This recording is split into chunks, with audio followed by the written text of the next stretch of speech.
What's going on, everyone? This is Jordan with Conquer and Trading and Investing, and we're looking here at the S&P 500. Now, whether or not you are trading the ES, the SPX, the SPY, we're going to be taking a look at the index right now, and it's going to help you figure out what is your next move. Let's take a look at this. We also have, before we get into the technical levels, some charts that I want to take a look at with you today. We're going to review that all. We're going to get into it right now.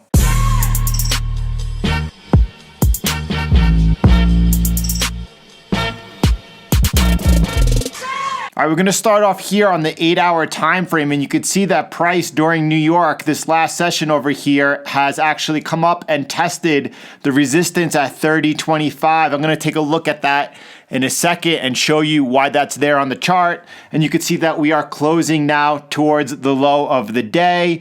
This is some nice price action to see. Let's take a look at it. Before we do, what I want to show you though is this chart here. And the reason I want to show you this chart is so that you focus in on the 200-day moving average. Now, over the last few days, a lot of people have been asking on whether or not I pay attention to moving averages and if I was concerned about the moving average converging around the 3,000 mark. And my response was I do not pay attention to moving averages at all. That I was more concerned with the resistance up at 3,025. We're going to look at that in a moment. And if you just go back in the comments on the last few videos, you'll see this question was asked over and over again. And my response was the same. I'm more concerned with the resistance at 30.25. Now, if you look at what happened, here's the 200-day moving average. You could see it. It's over here in yellow. And you could see that most of the time when you come across the moving average, price doesn't get rejected by it because it's not resistance and it's not support. Here you could see that we blew through it to the upside, to the downside, blew through it to the upside, and then blew through it to the downside, right? And you could say, well, over here, look, over here in this area was acting as support. Well, no, it wasn't. That wasn't the 200-day moving average. That was support. So what I focus on, because most of the time you come across the 200-day moving average, the 50-day moving average, or any moving average, is that price really actually is rejected by it. More often than not, price pierces through it one way or the other. And you're going to find out right now when I told you that I was looking at the 3,025 resistance level, that's exactly where we traded up till today. Right? Let's take a look at why I was focusing on that line over at 325. Let me show you. I'm going to pull back a little bit on the chart. I'm going to come to a higher time frame just to give us a little bit better of a view, right? So it was this resistance right here at 30.25 that I was focused in on, and you can see over here, right over here it was. Let me zoom in on that for you.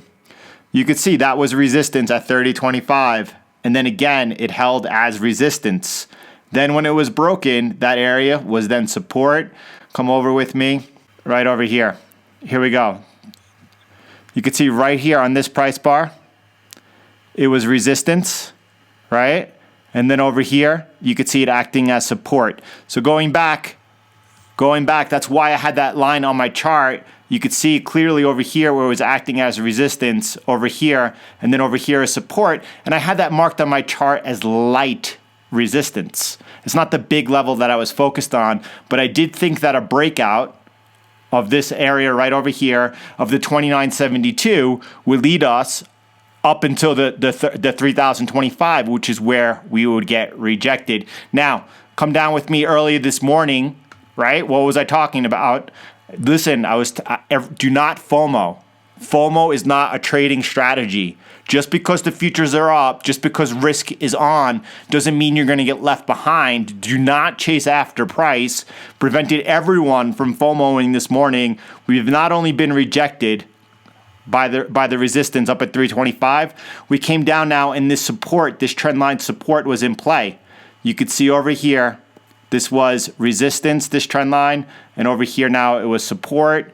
We bounced off it, and then coming into the close, right, we took it out. This is where I got short at 3,003 after we took out the body of these candles and took out this resistance. After once testing it and then coming up and then coming back, last half hour of trading, right over here, I got short. I'm holding this position. I have my stop loss above the high of the day.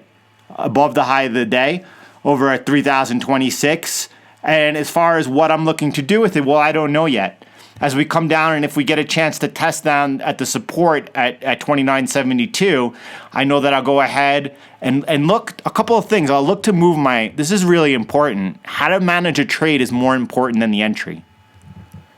I'm going to look to move my stop loss to break even, but I've noticed that we've not seen much follow through in the market lately. It's been very choppy and difficult to trade. This is going to lead me to have the inkling to take off some of that trade as we come into that support. Now I'm going to give a chance because this move, the breakdown happened late in the day, right? I spoke about that's where the generals move late in the day, right? So again, retail bought into the FOMO this morning, and now we have the general selling this afternoon. I'm watching that. I'm not necessarily going to take profit or even a piece off. The first thing I would do would move my stop loss to break even. I love my stop loss up here because I know that if I get stopped out, that I'm completely wrong on the trade. Nothing wrong with that. Now, I'm not willing to get out of my trade so soon, so I want to see how price reacts if it gets down here. If price is going to take out a level, sometime it really flushes through it pretty hard and fast. If that happens, then I'm going to be holding my trade and looking to see where we can get into. I won't even be looking for a take profit yet, right? Probably down here along this trend line. These trend lines that I have over here have actually been in play. So I'm watching as price comes down into this trend line. If we get past 29.72, I don't know that we will. Again, it's been a choppy market. If I see that we come in and this holds as support, and then I see us probably on the depends on what time of day it is overnight, probably on the 1 or 2 hour overnight. If I see it start making higher highs, I'll then take a good piece of profit off this and just hold the rest at break even. If that's what the market gives me, I'm willing to take a look at what the market gives me. I don't have my predefined take profits. I'm looking for what the market will give me. A couple of people have been talking about a possible head and shoulders on the monthly time frame. Now, I say that I don't normally look at the monthly time frame. I'm a swing trader who's looking at what's in front of me. I can't predict the future, right? But I do a good job making a living 1 to 5 days in front of me, right? Looking at this, if you line up, then this is interesting. This is really interesting. This trend line over here, right? This has been going on since the bottom of 2008 when the Fed started QE. This has been going on in this bull market over here. You could see this trend line over here. It would be actually a pretty decent trend line if we were to break to say that was a head and shoulders that's forming here on the monthly, because if we do break this, and that's quite possible. That's quite possible. This is getting tired. This bull market's been going on for how long? This is going on, 12 years. For 12 years, right? This could have just been the warm-up. I know everyone's really bullish right now. I know everyone's following the expansion of the monetary supply. That's going to work until it no longer works. I'm not trying to call a top here by any means. I'm just going to follow what price gives me, but I want you to keep aware of this in the back of your mind, because if we do wind up getting down closer to it, right? If we take out the March lows, that could be ugly for all of us. So I'm not trying to trigger anyone. I'm not trying to get everyone that I'm even talking about here the bear case. We're in a bull market. That's for sure. You know that we're all bullish as we maintain above this trend line over here. Let me zoom out for you. This trend line right here, above this trend line, buyers are in full control. Jordan, why are you selling if buyers are in full control? Well, just because buyers are in control and I'm bullish doesn't mean that I'm not going to take both sides of the trade. I'm following today's price action. I see that not only were we rejected, I saw then that we came down, tested this trend line, which was support, and then on the second test of it, because of the time of day, because we were in the last half hour of the day, I knew that it was time to sell. Hopefully the momentum, I'm not trying to say that we're going to come down now, even test this trend line and or break it. I have no idea what's going to happen. I'm going to let the market now decide how this trade turns out. How am I going to do that? Well, as I come into the nearest support, right, I'm going to move my stop loss to break even, first of all. The next thing I'm going to do is watch how price reacts. If it does burst through there, I'm not taking any profit. I'm looking to go ahead, and my first my first area that I'll be watching. Yes, it'll be down here at the support at 29.47. That's pretty nice support, but more down towards this trend line over here. That's coming in down around 29.28 right now. That's the area that I would like to test. Now the question might be, why didn't I wait for a retest of this trend line over here after we broke down the trend line? Now, horizontal support and resistance, I am always, right, outside of, we talked about this before, right, on gold, I'm willing to take breakouts a little bit more, but I'm looking for that break of support and resistance and a retest. Now, trend lines is not the same here. After testing this as support earlier in the day, right, and then this gave me my guideline. I was talking about now I have an area to watch. I have my resistance up here. If we get above it in a breakout, that's to the long side. If we get it below it, then I could look to short at least down into the support here at 29.72.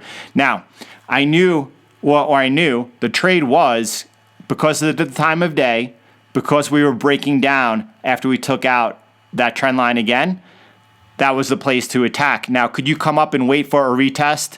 And if we resume off that retest, go short over here, that should be the trade you're looking for.